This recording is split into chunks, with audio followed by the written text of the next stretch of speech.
ఈ రాజ్యాంగ ఉల్లంఘనల నుంచి దృష్టి మరల్చడం కోసం రేవంత్ రెడ్డి గారు దీన్ని ఒక లా అండ్ ఆర్డర్ సమస్యగా, ఇదేదో కౌశిక్ రెడ్డి గాంధీల మధ్య వ్యక్తుల మధ్య కొట్లాటగా దీన్ని చిత్రీకరించడానికి ఆయన కుట్రబంతా ఉన్నాడు. ఇవాళ ఏమైంది? ప్రభుత్వం ముఖ్యంగా రేవంత్ రెడ్డి గారు నగ్నంగా బయటపడ్డారు. పార్టీ ఫిరాయింపుల మీద హైకోర్టు మొటికాయలు వేసింది. మీరు చేస్తారా, మళ్ళీ సూమోటో కేసు టేకప్ చేయమంటారా అని హైకోర్టు డైరెక్ట్గా అడిగింది. దాని నుంచి దృష్టి మరల్చడానికి కౌశిక్ రెడ్డి గారి మీద అటాక్ చేయించి ఇది రాజ్యాంగ ఉల్లంఘన కాదు, ఇదేదో లా అండ్ ఆర్డర్ సమస్యగా తీర్చిదిద్దే విధంగా రేవంత్ రెడ్డి గారు కుట్ర చేస్తూ ఉన్నారు. అంటే బేసిక్గా కూడా రేవంత్ రెడ్డి గారిది ఏంటంటే అన్నీ కూడా డైవర్షన్ టాక్టిక్స్. ఆయన ఎప్పుడు కూడా ఒక సమస్య నుంచి తప్పించుకోవడానికి ఒక కొత్త సమస్యను సృష్టించే ప్రయత్నం, ప్రజల దృష్టి మరల్చే ప్రయత్నం, ఇవన్నీ కూడా రేవంత్ రెడ్డి గారు మొదటి నుంచి కూడా చేస్తూ ఉంటారు. ఇవాళ 6 గ్యారంటీల అమలు గురించి మేము మాట్లాడుతూ ఉంటే దాని గురించి ఎప్పుడైనా మేము గ్యారంటీల గురించి పోరాటం చేస్తే దాన్ని మర్పించడానికి ఒక డ్రామా చేస్తుంటాడు. రుణమాఫీ గురించి బీఆర్ఎస్ పార్టీ పోరాడితే హైడ్రా అనే ఒక డ్రామాను ముంగట పెట్టిండు. ఖమ్మం వెళ్ళి వరద బాధితులకు సాయం చేయడంలో కాంగ్రెస్ ప్రభుత్వ ఫెయిల్యూర్ను మేము ఎండగట్టే ప్రయత్నం చేస్తే అక్కడ రాళ్ల దాడితో ఓ డ్రామాను క్రియేట్ చేసే ప్రయత్నం చేసిండు. హైకోర్టు ఎమ్మెల్యేల డిస్క్వాలిఫికేషన్ మీద మొట్టికాయలు వేస్తే పిఏసీ చైర్మన్ను అపాయింట్ చేసి డైవర్షన్ డ్రామాను తెరలేపిండు. రైతు బంధు ఎందుకు ఇస్తలేవు, ఇంకెప్పుడు ఇస్తావు రైతు భరోసా అంటే కాళేశ్వరం లీక్ అయిందని దానికి ఒక డ్రామాలు పెడతా ఉంటాడు.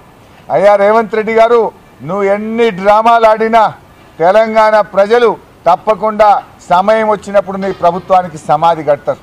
డ్రామాలు కట్టిపెట్టు, ప్రజలకు ఇచ్చిన హామీలు అమలు చేయమని చెప్పి ఈరోజు మేము డిమాండ్ చేస్తూ ఉన్నాం. నువ్వు అనుకోవచ్చు ఏదో రాళ్ళు విసురుతున్నాం, వీళ్ళు భయపడతారు అనుకున్నాం. మాకేమీ పోరాటాలు కొత్త కాదు, ఉద్యమాలు కొత్త కాదు, అరెస్టులు అంతకంటే కొత్త కాదు. 14 ఏళ్ళు కొట్లాడిన వాళ్ళం, జైలుకు పోయిన వాళ్ళం, లాఠీ దెబ్బలు తిన్న వాళ్ళం, పదవులను త్యాగం చేసి తెలంగాణ సాధించిన వాళ్ళం. అందుకే ఇవాళ తెలంగాణ గురించి చాలా బాధ్యతగా మేము ఆలోచిస్తూ ఉన్నాం. సరే, నువ్వు మొన్న ఖమ్మంలో రాళ్లతో కొట్టియచ్చు, నిన్న హైదరాబాద్లో కౌశిక్ రెడ్డి ఇంటి మీద రాళ్లతో కొట్టించవచ్చు.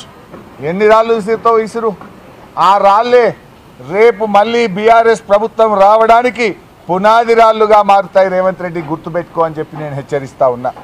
ఎందుకంటే ఈరోజు మేమేమో ఒక బాధ్యతాయుతమైన పార్టీ, పోరాడి తెలంగాణ తెచ్చిన వాళ్ళం, 14 ఏళ్ళు కష్టపడి తెలంగాణ తెచ్చిన వాళ్ళం, 10 ఏళ్ళు కేసీఆర్ పాలనలో దేశానికి ఆదర్శంగా తెలంగాణను నిలిపినటువంటి వాళ్ళం. అందుకే మీరు మొన్న చూస్తే 16వ ఆర్థిక సంఘం వస్తే రాష్ట్రానికి మేము రాష్ట్ర ప్రభుత్వం గురించి మాట్లాడలే. రాజకీయాలకు అతీతంగా రాష్ట్ర ప్రభుత్వం అనేక వైఫల్యాలు ఉన్నాయి.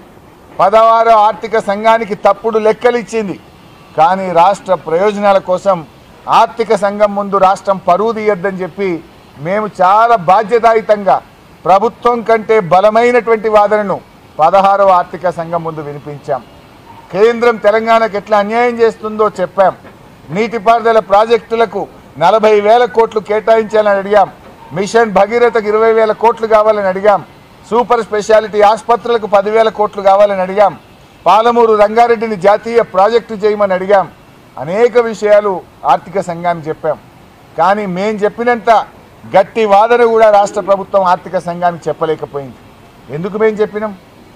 నిజంగా మాకు రాజకీయమే ముఖ్యం అనుకుంటే రేవంత్ రెడ్డి ప్రభుత్వాన్ని తప్పుపడదాం. కానీ రాష్ట్రం ముఖ్యం అనుకున్నాం, ప్రజలు ముఖ్యం అనుకున్నాం కనుక ప్రభుత్వం కంటే బలమైన వాదన 16వ ఆర్థిక సంఘం ముందు మేము వినిపించాం. అది మాకు తెలంగాణ ప్రజలతో ఉన్నటువంటి పేగుబంధం. మాది మీరు ఎన్ని గృహ నిర్బంధాలు చేసినా మా సంకల్పాన్ని